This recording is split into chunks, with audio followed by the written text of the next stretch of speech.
সুপ্রিয় শিক্ষার্থী, আশা করি করোনার এই দুর্যোগকালীন সময়ে সৃষ্টিকর্তার অশেষ কৃপায় স্বাস্থ্যবিধি মেনে যে যেখানে আছো সুস্থ সুন্দর নিরাপদ আছো। যেহেতু করোনার কারণে আমাদের সশরীরে উপস্থিত হয়ে শ্রেণীকক্ষের নিয়মিত পাঠদান কার্যক্রম আজ অবধি সচল করা সম্ভব হয়নি, তাই অনলাইনের মাধ্যমে ঘরে বসেই তোমাদের শিক্ষা কার্যক্রমকে ত্বরান্বিত করার জন্য আমাদের এই প্রয়াস। আজকের এই অনলাইন ক্লাসে তোমাদের সকলকে জানাই স্বাগত। আজকের এই অনলাইন ক্লাসে আমি তোমাদের সাথে আছি মোহাম্মদ রাজু হোসেন, প্রভাষক রাষ্ট্রবিজ্ঞান, শ্যামনগর সরকারি মহসিন ডিগ্রি কলেজ, শ্যামনগর, সাতক্ষীরা। পাঠ পরিচিতি। আজকে আমরা যে বিষয়টি আলোচনা করতে যাব সে বিষয়ের পাঠ পরিচিতি। বিষয় পরিনীতি ও সুশাসন, পত্র দ্বিতীয়, অধ্যায় চতুর্থ, শ্রেণী একাদশ ও দ্বাদশ, বিভাগ মানবিক। সাথে সাথে যে বিষয়টি আমি আলোচনা করতে যাচ্ছি সেটি সম্মান প্রথম বর্ষের স্বাধীন বাংলাদেশের অভ্যুদয় ইতিহাস কোর্সটির জন্য সমানভাবে গুরুত্ব বহন করে। আজকের পাঠ বাংলাদেশের সংবিধান দ্বিতীয় পর্বের আলোচনা। কারণ ইতোমধ্যে আমি বাংলাদেশ সংবিধানের ওপর একটি ক্লাস নিয়েছি, সেটা আমার প্রথম পর্বের আলোচনা, আর আজকের এটা দ্বিতীয় পর্বের আলোচনা। আলোচনা শুরু করার আগেই আমরা কিছু ছবি লক্ষ্য করব, যেটা আমাদের আলোচনাকে বুঝতে সহজ করবে এবং সাথে সাথে গুরুত্বপূর্ণ ভূমিকা রাখবে। মানচিত্র প্রথম ছবিতে দেখতে পাচ্ছি। দ্বিতীয় ছবিতে জাতীয় সংসদ তথা বাংলাদেশের আইন পরিষদ এবং সংবিধান। 3 নম্বর যে চিত্রটি সেখানে দেখতে পাচ্ছি বঙ্গবন্ধু শেখ মুজিবুর রহমানকে বাংলাদেশের হস্তলিখিত সংবিধানে স্বাক্ষর করতে দেখা যাচ্ছে এবং সাথে উপস্থিত আছেন তার সহসঙ্গীরা। তিনি তৎকালীন প্রধানমন্ত্রী হিসাবে এবং সাথে সাথে গণপরিষদের সংসদ নেতা হিসাবে হস্তলিখিত সংবিধানে প্রথম স্বাক্ষর করেন। তার একটি ছবি এখানে সংযুক্ত করেছি। চতুর্থ যে ছবিটি এখানে সংযুক্ত করেছি সেটি হলো তৎকালীন দৈনিক পত্রিকাগুলোতে বাংলাদেশের সংবিধানের প্রণয়নের ওপর যে একটি নিউজ কাভারেজ করেছিল তার একটি প্রতিলিপি। এখানে হেডিংসটা আছে এরকম: বাঙালি জাতির প্রথম সংবিধান। এ পর্যায়ে আমরা একটা ভিডিও দেখব, যে ভিডিওটিতে বাংলাদেশ সংবিধানের সংক্ষিপ্ত ইতিহাস বর্ণনা করা হয়েছে এবং সংবিধান প্রণয়নের সাথে কোন কোন ব্যক্তিবর্গ সম্পৃক্ত ছিল এবং তাদের গুরুত্বপূর্ণ ভূমিকা, এবং সাথে সাথে বাংলাদেশ সংবিধান প্রণয়ন কমিটির যে সভাপতি ছিলেন ডক্টর কামাল হোসেনের কিছু বক্তব্য এখানে আছে, সেটা আমরা এখন দেখব।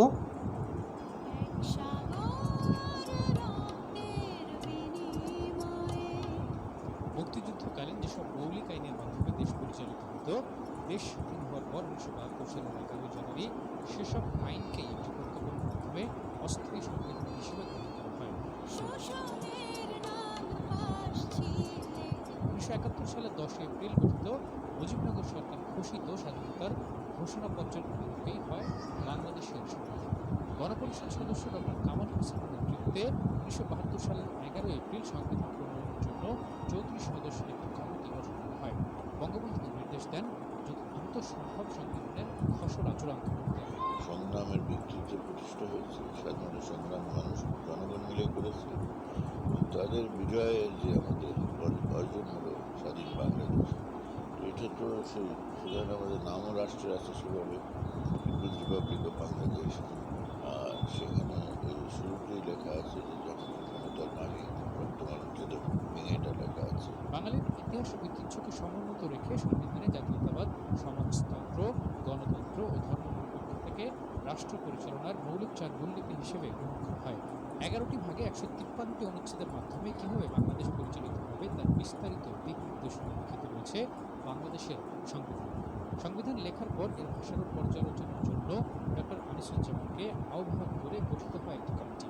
1972 সালের 4 নভেম্বর সংসদে বাংলাদেশের সংবিধান গৃহীত হয়। যে গণতন্ত্র, সমাজতন্ত্র জাতীয়তাবাদ, এগুলো কিন্তু এই কারণে লেখা আছে যে কী ধরনের রাষ্ট্র। গণতন্ত্রের জন্য আমরা লড়াই করেছি, যা বাঙালি জাতিরা আজীবন করেছে। অর্থনৈতিক মুক্তির জন্য করেছে, যে আমরা শোষণমুক্ত সমাজ চাই, শোষণমুক্ত রাষ্ট্র চাই। আর জাতীয়তাবাদীদের জন্য আমরা কিসের ভিত্তিতে এই ঐক্যবদ্ধ হয়েছি, সে শক্তি অর্জন করেছি, যে স্বপ্ন দেখেছি, এটি বাঙালি জাতীয়তাবাদ। যেখানে আমরা বিশেষ করে এখানে প্রত্যেক রাষ্ট্র পরিচিত হবে বাঙালি হিসাবে, এটা একদম সংবিধানে লেখা আছে। ৭৫-এর ১৫ই আগস্ট শেখ মুজিবুর রহমানকে সপরিবারে হত্যার পর সংবিধান থেকেও বঙ্গবন্ধুর পিছু করার চেষ্টা হচ্ছিল। সেই ইতিহাস বিকৃতির সময় পেরিয়ে এখন সংবিধানেও সমচ্চল জাতির পিতা বঙ্গবন্ধু শেখ মুজিবুর রহমান। কাজী চ্যানেল ঢাকা। আমরা ভিডিওটির মাধ্যমে বাংলাদেশ সংবিধানের অনেক গুরুত্বপূর্ণ তথ্য জানতে পেরেছি। পরবর্তী আমরা আলোচনায় চলে যাচ্ছি।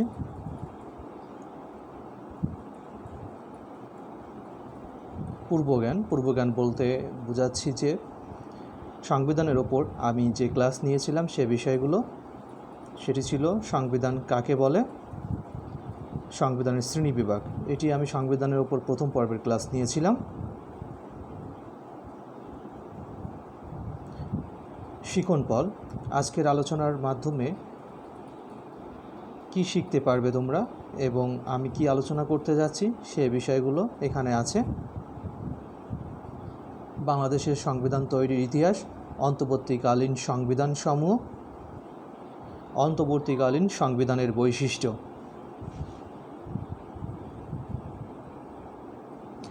বাংলাদেশের সংবিধান প্রণয়নের ইতিহাস, history of the constitution making of Bangladesh. আমরা জানি কোনো দেশ পরিচালনার জন্য একটি সংবিধান প্রয়োজন হয়। সংবিধান ছাড়া কোনো রাষ্ট্র সঠিক, সুন্দর ও সুচারুভাবে পরিচালিত হতে পারে না। সংবিধান হলো একটি রাষ্ট্রের মূল চালিকা শক্তি। সংবিধান হলো একটি রাষ্ট্রের গঠনতন্ত্র, শাসনতন্ত্র। দীর্ঘ ৯ মাস তথা ২৬৬ দিনের রক্তক্ষয়ী যুদ্ধের পর ১৯৭১ সালে ১৬ ডিসেম্বর বাংলাদেশ স্বাধীনতা লাভ করে। বাংলাদেশের প্রথম সংবিধান কার্যকর হয় ১৯৭২ সালে ১৬ ডিসেম্বর। তাহলে বাংলাদেশের প্রথম সংবিধান কার্যকর হয় জানলাম ১৯৭২ সালের ১৬ ডিসেম্বর। কিন্তু ১৯৭১ সালের ২৬শে মার্চ বাংলাদেশের স্বাধীনতা ঘোষণা করা হয়, অর্থাৎ বাংলাদেশ ১৯৭১ সালের ২৬শে মার্চ থেকে স্বাধীন। এই তারিখ থেকে ১৯৭২ সালের ১৬ ডিসেম্বর পর্যন্ত, অর্থাৎ বাংলাদেশের প্রথম সংবিধান কার্যকর হওয়া পর্যন্ত এই যে প্রায় ২ বছর সময় দেশ কিভাবে পরিচালিত হয়েছে। ৭২ সালের ১৬ ডিসেম্বরের আগে কি কোনো সংবিধান ছিল না? মুক্তিযুদ্ধকালীন সময়ে দেশ কোন শাসনতন্ত্রের ভিত্তিতে চলেছে, অর্থাৎ বলা হচ্ছে যে মুক্তিযুদ্ধ চলাকালীন সময়ে দেশে কি কোনো শাসনতন্ত্র ছিল না, কোনো আইন ছিল না, অর্থাৎ দেশ পরিচালনা করা হয়েছে, অর্থাৎ মুক্তিযুদ্ধ পরিচালনা করা হয়েছে, সরকার গঠন করা হয়েছে। তার পরবর্তীতে যে সংবিধান প্রণয়নের জন্য যে ৭২ সালের ১৬ ডিসেম্বর পর্যন্ত যে সময় লেগেছে, এই সময়কালীন সময় সরকার কিসের ভিত্তিতে চলেছে, অর্থাৎ কোন আইনের ভিত্তিতে, কোন গঠনতন্ত্র বা শাসনতন্ত্রের ভিত্তিতে চলেছে, আদৌ কি সেই সময় কোনো সংবিধান ছিল, সেটা আমরা জানার চেষ্টা করব আজকের আলোচনার মধ্য দিয়ে। মূলত ১৯৭১ সালের ২৬শে মার্চ থেকে ১৯৭২ সালের ১৬ ডিসেম্বর পর্যন্ত বাংলাদেশের ২টি অন্তর্বর্তীকালীন সংবিধান ছিল, ইংরেজিতে যেটাকে বলা হয় প্রভিশনাল কনস্টিটিউশন।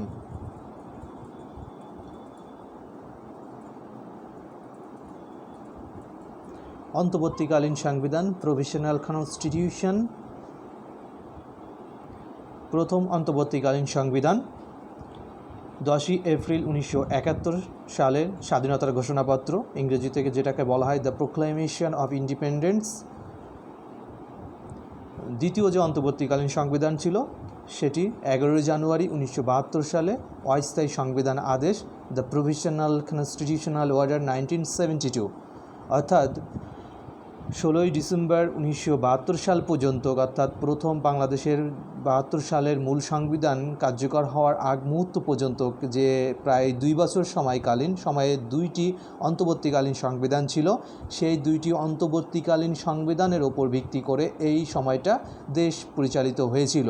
তার প্রথম অন্তর্বর্তীকালীন সংবিধান বলা হচ্ছে যে 10ই এপ্রিল 1971 সালে স্বাধীনতার যে ঘোষণাপত্র, এবং দ্বিতীয় অন্তর্বর্তীকালীন সংবিধান হচ্ছে 11 জানুয়ারি 1972 সালে অস্থায়ী সংবিধান আদেশ।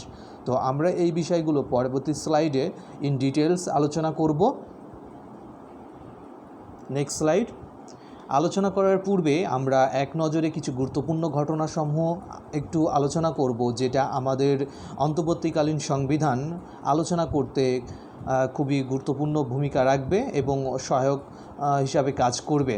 তো প্রথম যে ঘটনাটি আসে 25শে মার্চ 1971 সালে। 25শে মার্চ 1971 সালের এই তারিখটা বাঙালি জাতির ইতিহাসে একটি স্মরণীয় দিন, আর সাথে সাথে একটি কালো অধ্যায়, কারণ এই দিন অপারেশন সার্চলাইট নামক একটি জঘন্যতম নৃশংস হত্যাকাণ্ড সংঘটিত হয়েছিল ঘুমন্ত নিরস্ত্র বাঙালিদের ওপর। এটা একই সাথে গণহত্যা ছিল, মানবতা বিরোধী ও যুদ্ধ অপরাধ ছিল। এই যে গণহত্যা পরিচালনার সার্বিক দায়িত্ব ছিলেন লেফটেন্যান্ট জেনারেল টিক্কা খান, যিনি বেলুচিস্তানের কসাই নামে খ্যাত ছিলেন। এবং এই অপারেশনটা দুইটা ভাগে ভাগ করে দেওয়া হয়েছিল, ঢাকা শহর এবং ঢাকা শহরের বাইরে গ্রাম অঞ্চল। তো ঢাকা শহরের যে অপারেশন সার্চলাইট পরিচালনার দায়িত্ব দেওয়া হয়েছিল মেজর জেনারেল রাও ফরমান আলী, তিনি ঢাকা শহরের এই অপারেশন সার্চলাইট পরিচালনার দায়িত্ব ছিলেন। এবং ঢাকা শহরের আশেপাশে অর্থাৎ নারায়ণগঞ্জ এই সকল অঞ্চলগুলোতে যে অপারেশন সার্চলাইট পরিচালনার দায়িত্ব দিয়েছিল ব্রিগেডিয়ার জেনারেল আবরারকে। এবং যে গ্রাম অঞ্চলগুলোতে একই সাথে অপারেশন যে সার্চলাইট পরিচালিত হয়েছিল, যে নৃশংস হত্যাযজ্ঞ পরিচালনা করা হয়েছিল, তার দায়িত্ব ছিল মেজর জেনারেল খাদিম হোসেন রাজা। এবং এই অপারেশন সার্চলাইটটি শুরু হয়েছিল 25শে মার্চ 1971 সালে রাত 11:30। একই সাথে ঢাকা বিশ্ববিদ্যালয় পিলখানা, তৎকালীন ইস্ট পাকিস্তান রাইফেলের সদর দপ্তর ছিল, এবং রাজারবাগান পুলিশ লাইন, এই তিনটা জায়গাতে 11:30টায় একযোগে হামলা চালানো হয়েছিল, অর্থাৎ নৃশংস হত্যাযজ্ঞ চালানো হয়েছিল। আমরা জানি যে বাংলাদেশ স্বাধীন হওয়ার পরেও, অনেক দীর্ঘ সময় পরেও বাংলাদেশে কোনো গণহত্যা দিবস ছিল না, কিন্তু 2017 সালের 11ই মার্চ জাতীয় সংসদে অর্থাৎ আইন পরিষদে একটা বিল উত্থাপন করা হয় জাতীয় গণহত্যা দিবস হিসাবে 25শে মার্চকে। সেটা সর্বসম্মতিক্রমে পাশ হয় এবং 2017 সাল থেকে জাতীয় গণহত্যা দিবস হিসাবে 25শে মার্চ 1971 সালটি পালিত হয়ে আসছে। সাথে সাথে আমরা জানি 26শে মার্চ আমাদের স্বাধীনতা দিবস এবং 16ই ডিসেম্বর আমাদের বিজয় দিবস হিসাবে পালিত হয়। পরবর্তী ঘটনা।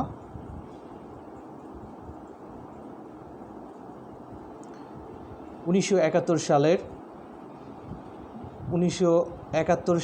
26শে মার্চ সময় 12:20, অর্থাৎ 1971 সালের 26শে মার্চ তথা 25শে মার্চ দ্বিপ্রহর, অর্থাৎ 25শে মার্চ রাত 12টার পর 26শে মার্চ 12:20, পক্ষান্তরে 12:30। এই সময়ে বাঙালির ইতিহাসের সবচেয়ে গুরুত্বপূর্ণ ঘটনাটি ঘটেছিল। সেটি হলো 1000 বছরে বাঙালি পরাধীনতার শৃঙ্খলাকে ভঙ্গ করে জাতির জনক বঙ্গবন্ধু শেখ মুজিবুর রহমান বাঙালি জাতিকে মুক্ত করার উদ্দেশ্যে স্বাধীনতার ঘোষণা দিয়েছিলেন। সেই ঘোষণাটি মূলত ইংরেজিতে ছিল। সেই ঘোষণার কপি আমি এখানে সংযুক্ত করেছি তোমাদের বোঝার সুবিধার্থে, যাতে তোমরা খুব সহজে পার্টটা বুঝতে পারো। এই জন্য এই ঘোষণাটি বাংলাদেশের সর্বত্র ওয়্যারলেস টেলিগ্রামের মাধ্যমে প্রেরিত হয়।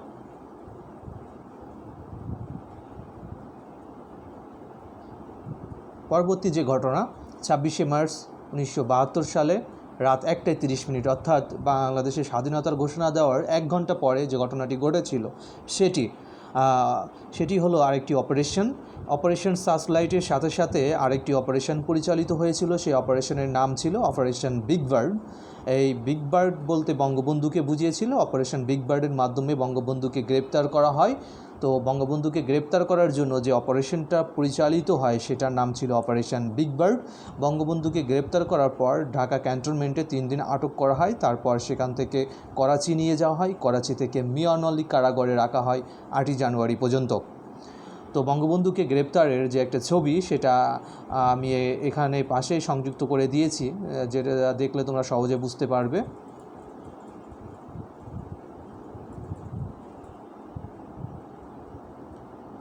নেক্সট স্লাইডে গুরুত্বপূর্ণ একটি বিষয়, মুজিবনগর সরকার। 1970 সালের 7ই ডিসেম্বর জাতীয় নির্বাচনে পূর্ব পাকিস্তান তথা বাংলাদেশ থেকে নির্বাচিত প্রতিনিধিরা কুষ্টিয়ার মুজিবনগরে যে সরকার গঠন করে তাকে মুজিবনগর সরকার বলে। কুষ্টিয়ার মুজিবনগরে অর্থাৎ তৎকালীন কুষ্টিয়া মহকুমার ভবেরপাড়া ইউনিয়নের বৈদ্যনাথতলার আম্রকাননে যে সরকার গঠন করা হয়েছিল গণপরিষদ গঠনের মাধ্যমে, সেটাই মুজিবনগর সরকার। তো ওই বৈদ্যনাথতলাকে মুজিবনগর নামকরণ করেন তৎকালীন প্রধানমন্ত্রী তাজউদ্দিন আহমেদ। এই মুজিবনগর সরকারের অনেকগুলো নাম আছে। অস্থায়ী সরকার বলা হয়, বিপ্লবী সরকার বলা হয়, নির্বাচিত সরকার বলা হয়, স্বাধীন বাংলাদেশের প্রথম সরকার বলা হয়, প্রবাসী সরকারও বলা হয়। এই মুজিবনগর সরকার ঘোষণা করা হয়েছিল 10ই এপ্রিল 1971 সালে এবং মুজিবনগর সরকার শপথ নিয়েছিল 17 এপ্রিল 1971। তো 17 এপ্রিল 1971 সালকে মুজিবনগর দিবস হিসাবে পালন করা হয় এবং সেখান থেকে 17 এপ্রিল মুজিবনগর দিবস হিসেবে পালিত হচ্ছে রাষ্ট্রীয়ভাবে। রাষ্ট্রপতি, এই মুজিবনগর সরকারের রাষ্ট্রপতি ছিলেন বঙ্গবন্ধু শেখ মুজিবুর রহমান। উপরাষ্ট্রপতি ছিলেন সৈয়দ নজরুল ইসলাম। প্রধানমন্ত্রী ছিলেন তাজউদ্দিন আহমেদ। অর্থমন্ত্রী ছিলেন ক্যাপ্টেন মোহাম্মদ মনসুর আলী। স্বরাষ্ট্রমন্ত্রী ছিলেন আবুল হাসনাত মোহাম্মদ কামরুজ্জামান। পররাষ্ট্রমন্ত্রী ছিলেন খন্দকার মুস্তাক আহমেদ। আরও কিছু গুরুত্বপূর্ণ ঘটনা আছে যেটা আমরা সংক্ষিপ্তভাবে জানার চেষ্টা করব। সেই ঘটনাগুলো 1971 সালের 21শে নভেম্বর কী ঘটেছিল? যৌথ বাহিনী গঠন করা হয়েছিল। বাংলাদেশের মুক্তিবাহিনী ও ভারতের সেনাবাহিনীদের নিয়ে যৌথ বাহিনী গঠিত হয়েছিল। আর 1971 সালের 16 ডিসেম্বর আমরা সকলে জানি যে এই দিন বাংলাদেশ 9 মাসের রক্তক্ষয়ী যুদ্ধের মধ্য দিয়ে স্বাধীন সার্বভৌম রাষ্ট্র হিসেবে বিশ্বের মানচিত্র আত্মপ্রকাশ করে। এই দিন বিকালে 4টা 20 মিনিটে পাকিস্তানি 93,000 সৈন্য যৌথ বাহিনীর নিকট আত্মসমর্পণ করে সোহরাওয়ার্দী উদ্যান তৎকালীন রেসকোর্স ময়দানে। এই আত্মসমর্পণ অনুষ্ঠানে পাকিস্তানিদের পক্ষে প্রতিনিধিত্ব করেন আমির আবদুল্লাহ খান নিয়াজি এবং যৌথ বাহিনীর প্রতিনিধি হিসাবে প্রতিনিধিত্ব করেন জগৎ সিং অরোরা, লেফটেন্যান্ট জেনারেল, ভারতের পূর্বাঞ্চলীয় কমান্ড্যান্ট। এবং বাংলাদেশের পক্ষ থেকে ডেপুটি গ্রুপ ক্যাপ্টেন ছিলেন আব্দুল করিম খন্দকার। 1971 সালে 22শে ডিসেম্বর মুজিবনগর সরকার ঢাকা প্রত্যাবর্তন করেন। কারণ মুজিবনগর সরকার মুক্তিযুদ্ধের সময় তথা ওই সময়টা পুরোটাই ভারতে ছিল। ভারতের কলকাতাতে প্রথম এর সচিবালয় ছিল বালিগঞ্জের সার্কুলার রোড এবং দ্বিতীয় পরবর্তীতে তার সচিবালয় মুজিবনগর সরকারের সচিবালয় হস্তান্তর করা হয় 8 নম্বর থিয়েটার রোড। পরবর্তীতে 8 নম্বর থিয়েটার রোডে নামকরণ করা হয়েছে শেক্সপিয়ার রোড। তো দেশ স্বাধীন হওয়ার পরে একটা নির্দিষ্ট একটা ভালো সময় দেখে অর্থাৎ 22শে ডিসেম্বর 1971 সালে মুজিবনগর সরকার ঢাকা প্রত্যাবর্তন করেন এবং করেই তাদের দায়িত্ব গ্রহণ করে এবং দেশ গঠনে তারা কাজ করতে থাকে। 72 সালের 8ই জানুয়ারি পাকিস্তান সরকার আন্তর্জাতিক চাপে বঙ্গবন্ধুকে মুক্তি দেয়। বঙ্গবন্ধু ডক্টর কামাল হোসেন ও তার স্ত্রী, অর্থাৎ সেই সময় ডক্টর কামাল হোসেন ও তার স্ত্রীও পাকিস্তান কারাগারে বন্দী ছিলেন। বঙ্গবন্ধু ডক্টর কামাল হোসেন তার স্ত্রীকে নিয়ে পাকিস্তান ইন্টারন্যাশনাল এয়ারওয়েজের একটি স্পেশাল ফ্লাইটে লন্ডন যান 8ই জানুয়ারি এবং 72 সালের 9 জানুয়ারি বঙ্গবন্ধু লন্ডনে পৌঁছান। লন্ডনে পৌঁছে ব্রিটেনের তৎকালীন প্রধানমন্ত্রী এডওয়ার্ড হিটের সঙ্গে সাক্ষাৎ করেন এবং ক্লারিজেস হোটেলে সাংবাদিক সম্মেলন করেন। সেখানে তিনি সাংবাদিক সম্মেলনে সংসদীয় সরকার গঠনের কথা বলেন। 1972 সালের 10 জানুয়ারি বঙ্গবন্ধু দিল্লি হয়ে অর্থাৎ তৎকালীন প্রধানমন্ত্রী ভারতের শ্রীমতী ইন্দিরা গান্ধীর সাথে সাক্ষাৎ করে ঢাকা প্রত্যাবর্তন করেন 10 জানুয়ারি। এখন আমরা আমাদের মূল আলোচনায় চলে এসেছি। আমাদের মূল আলোচনা প্রথম অন্তর্বর্তীকালীন সংবিধান অর্থাৎ বাংলাদেশের প্রথম সংবিধান। 1971 সালের 26শে মার্চ বাংলাদেশের স্বাধীনতা ঘোষণা করা হয়। এটা আমরা সকলে জানি। বঙ্গবন্ধু শেখ মুজিবুর রহমান 26শে মার্চ 1971 সালে বাংলাদেশের স্বাধীনতা ঘোষণা প্রদান করেন। এই ঘোষণাকে অনুমোদন দানের জন্য অর্থাৎ আনুষ্ঠানিকভাবে অনুমোদনের জন্য 1971 সালের 10ই এপ্রিল মুজিবনগর সরকার কর্তৃক অর্থাৎ যে 10ই এপ্রিল 1971 সালে মুজিবনগরে গণপরিষদ গঠন করা হয়েছিল। সেই গণপরিষদ মুজিবনগর সরকার গঠন করেছিল। সেই সরকার কর্তৃক স্বাধীনতার ঘোষণাপত্র জারি করার মাধ্যমে বঙ্গবন্ধুর এই 26শে মার্চ স্বাধীনতার ভাষণটাকে আনুষ্ঠানিকতা দান করে। তো এই যে স্বাধীনতার ঘোষণাপত্র জারি করেছিল মুজিবনগর সরকার, তার ইংরেজি নাম ছিল দ্য প্রোক্লামেশন অফ ইন্ডিপেন্ডেন্স। 1970 সালের সাধারণ নির্বাচনে যারা পূর্ব পাকিস্তান থেকে জাতীয় প্রাদেশিক পরিষদের সদস্য নির্বাচিত হয়েছিলেন, তাদের মধ্য থেকে মুজিবনগরে গণপরিষদ গঠনের মাধ্যমে স্বাধীন বাংলাদেশের অস্থায়ী সরকার গঠন করা হয়। এই অস্থায়ী সরকারের মাধ্যমে স্বাধীনতার ঘোষণাকে আনুষ্ঠানিকতা দেওয়া হয়। এই ঘোষণা 26শে মার্চ থেকে কার্যকর করা হয়, এই স্বাধীনতার ঘোষণাপত্রে বলা হয়। কারণ আমি বলেছি যে গণপরিষদ গঠন করা হয়েছিল। গণপরিষদ কীভাবে গঠন করা হয়েছিল সেটা এখানে আমি একটু সংক্ষিপ্তভাবে আলোচনা করেছি এবং এই গণপরিষদ সম্পর্কে বিস্তারিত আলোচনা করব আমি আমার নেক্সট পর্বের যে আলোচনা অর্থাৎ তৃতীয় পর্বের আলোচনায়, সেখানে আমি গণপরিষদ সম্পর্কে বিস্তারিত আলোচনা করব। তো এখানে বোঝার জন্য যে গণপরিষদ গঠন করে, প্রথম গণপরিষদই একটা সরকার গঠন করে। তা গণপরিষদ কাদের নিয়ে গঠিত হয়? 70 সালে যে সাধারণ নির্বাচন হয়েছিল পাকিস্তানের সাধারণ ডিসেম্বর মাসে, জানুয়ারি এবং মার্চ মাসে, অর্থাৎ যে জাতীয় পরিষদ ও প্রাদেশিক পরিষদের নির্বাচন হয়েছিল, সেই পরিষদের নির্বাচনগুলো জাতীয় নির্বাচন এবং প্রাদেশিক পরিষদ। কারণ প্রাদেশিক পরিষদ বলছে এই জন্য ওই সময় পাকিস্তান দুইটি প্রদেশ ছিল, পূর্ব পাকিস্তান এবং পশ্চিম পাকিস্তান, অর্থাৎ সেই সময় যুক্তরাষ্ট্রীয় সরকার ব্যবস্থা বিদ্যমান ছিল। তাই জাতীয় নির্বাচনে যারা পূর্ব পাকিস্তান থেকে নির্বাচিত হয়েছিল এবং প্রাদেশিক নির্বাচন অর্থাৎ পূর্ব পাকিস্তান প্রদেশের নির্বাচন, প্রাদেশিক নির্বাচনে যে সকল সদস্য নির্বাচিত হয়েছিল তাদেরকে নিয়েই মুজিবনগরে গণপরিষদ গঠন করা হয়েছিল। অর্থাৎ গণপরিষদের ইংরেজি থেকে বলা হয় কনস্টিটিউয়েন্ট অ্যাসেম্বলি, যেটাকে অনেকটা আইন পরিষদের মতো। আইন পরিষদ যেভাবে কাজ করে গণপরিষদও ঠিকভাবে কাজ করে, কিন্তু আইন পরিষদ এবং গণপরিষদের সাথে মৌলিক পার্থক্য হলো গণপরিষদ সংবিধান প্রণয়ন করে, আইন পরিষদ আইন প্রণয়ন করে। এবং গণপরিষদ সময়টা অনির্দিষ্ট, অর্থাৎ সংবিধান প্রণয়নের সাথে সাথে গণপরিষদ বিলুপ্ত হয়ে যায়, কিন্তু আইন পরিষদ একটা নির্দিষ্ট সময় পর্যন্ত স্থায়িত্ব থাকে। তো এই গণপরিষদ গঠনের মাধ্যমে অস্থায়ী একটা সরকার গঠন করে, যেটা মুজিবনগর সরকার নামে আমরা জানি। এই সরকারই বঙ্গবন্ধুর ঘোষণাকে আনুষ্ঠানিকতার মাধ্যমে স্বাধীনতার ঘোষণাপত্র জারি করার মাধ্যমেও অনুমোদন দান করে।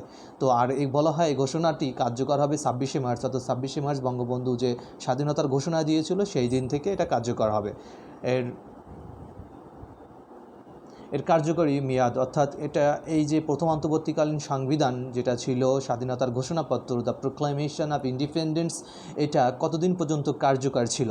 এটা 26শে মার্চ 1971 সাল থেকে 10ই জানুয়ারি 1972 সাল পর্যন্ত কার্যকর ছিল। অর্থাৎ এটা এই সময়কালীনটা সংবিধান বা শাসনতন্ত্র হিসাবে স্বীকৃত ছিল এবং এরই আলোকে সেই সময় বাংলাদেশ পরিচালিত হয়েছিল, মুক্তিযুদ্ধ পরিচালিত হয়েছিল এবং আন্তর্জাতিক সম্প্রদায়ের যে সমর্থন আদায় করেছিল সেটাও এই অন্তর্বর্তীকালীন বা সাময়িক সংবিধানের ওপর ভিত্তি করে।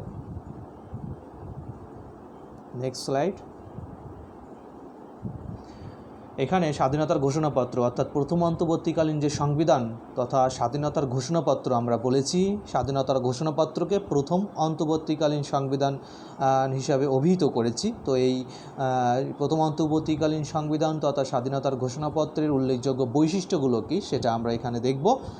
প্রথম বৈশিষ্ট্য হলো স্বাধীনতার ঘোষণাপত্রে বাংলাদেশকে সার্বভৌম প্রজাতন্ত্র হিসাবে ঘোষণা করা হয়। দ্বিতীয় বৈশিষ্ট্য, রাষ্ট্রপতি শাসিত সরকার ব্যবস্থা চালু করা হয়।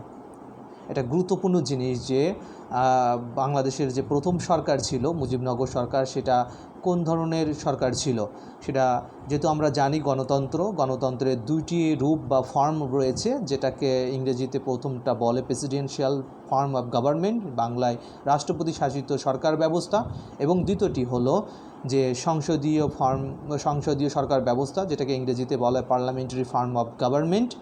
তো প্রথম যে সরকার ব্যবস্থাটা ছিল অর্থাৎ মুজিবনগর সরকারে যে সরকার ব্যবস্থা ছিল সেটা রাষ্ট্রপতি শাসিত সরকার ব্যবস্থা, কারণ তৎকালীন সময় অনুসারে অর্থাৎ সেই সময় তৎকালীন প্রেক্ষাপটে সবচেয়ে যুগোপযোগী সিদ্ধান্ত ছিল রাষ্ট্রপতি শাসিত সরকার ব্যবস্থা চালু করা।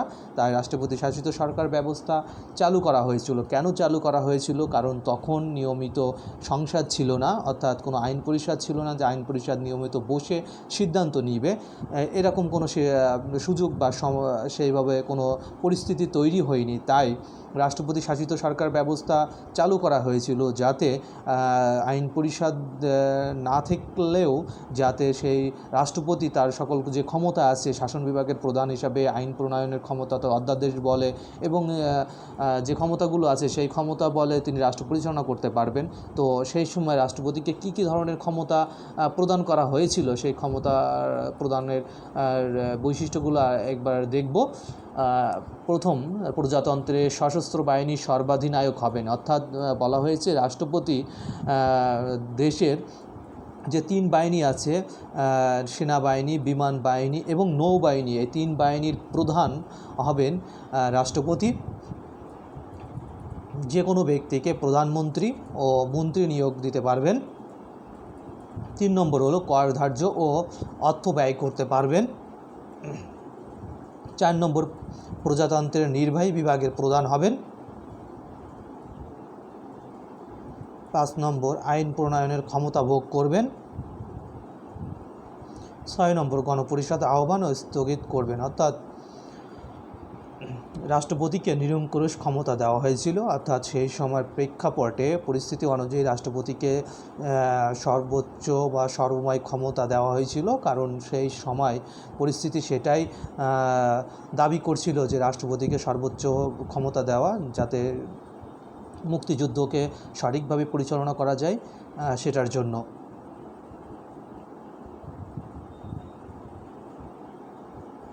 দ্বিতীয় অন্তর্বর্তীকালীন সংবিধান, অস্থায়ী সংবিধান আদেশ, যেটাকে ইংরেজিতে বলা হয় প্রভিশনাল কনস্টিটিউশনাল অর্ডার 1972।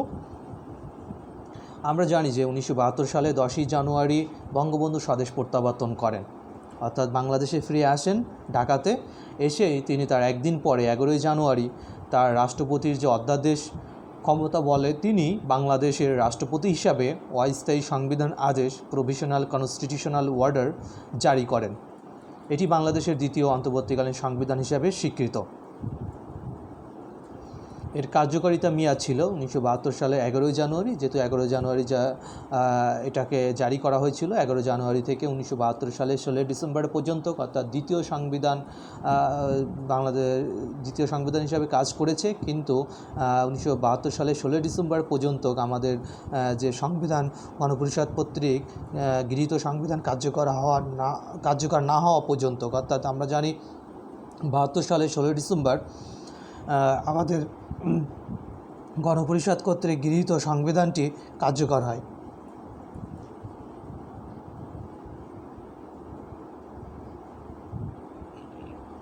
এই সংবিধানে বাংলাদেশের জন্য ব্রিটিশ পদ্ধতির সংসদীয় সরকার বিধান রাখা হয়, কারণ আমরা জানি প্রথম অন্তর্বর্তীকালীন সংবিধানে রাষ্ট্রপতি শাসিত সরকার ব্যবস্থা বলা হয়েছে, আর রাষ্ট্রপতি শাসিত সরকার ব্যবস্থার মাদারল্যান্ড বলা হয় ইউনাইটেড স্টেটস অফ আমেরিকা, অর্থাৎ আমেরিকাকে, এবং সংসদীয় সরকার ব্যবস্থার মাদারল্যান্ড বলা হয় ব্রিটিশকে।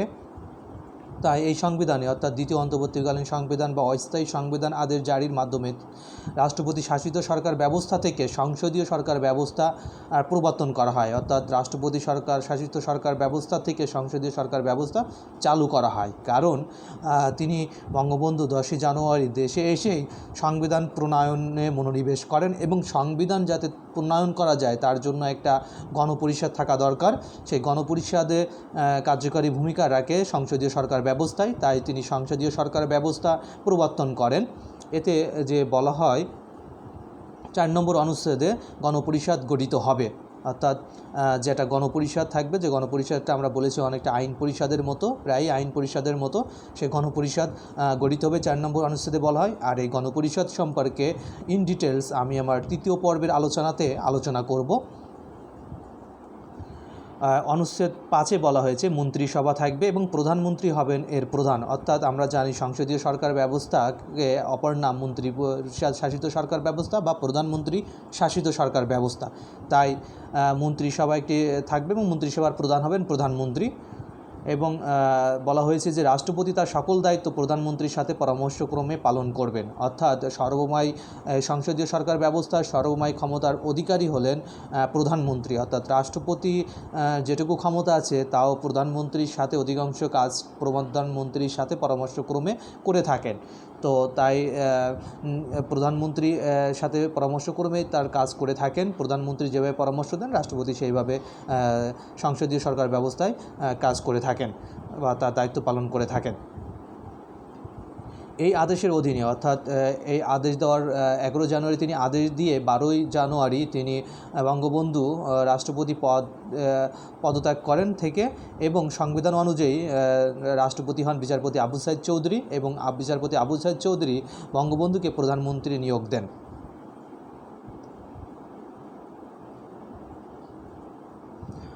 আমরা আমাদের অন্তর্বর্তীকালীন সংবিধানসমূহ এবং তার বৈশিষ্ট্যসমূহ আলোচনা করেছি আজকের আলোচনার মধ্য দিয়ে। এই পর্যায়ে তোমাদের জন্য রয়েছে বাড়ির কাজ, অর্থাৎ বাড়ির কাজে কিছু MCQ, অর্থাৎ 15টি MCQ আমি এখানে তোমাদের জন্য রেখেছি, যেটা তোমরা বাড়িতে এই MCQর অ্যান্সারগুলো নিজেদের খাতায় লিখবে এবং সেইগুলোর উত্তরগুলো নিজ বাসা থেকে প্র্যাকটিস করবে।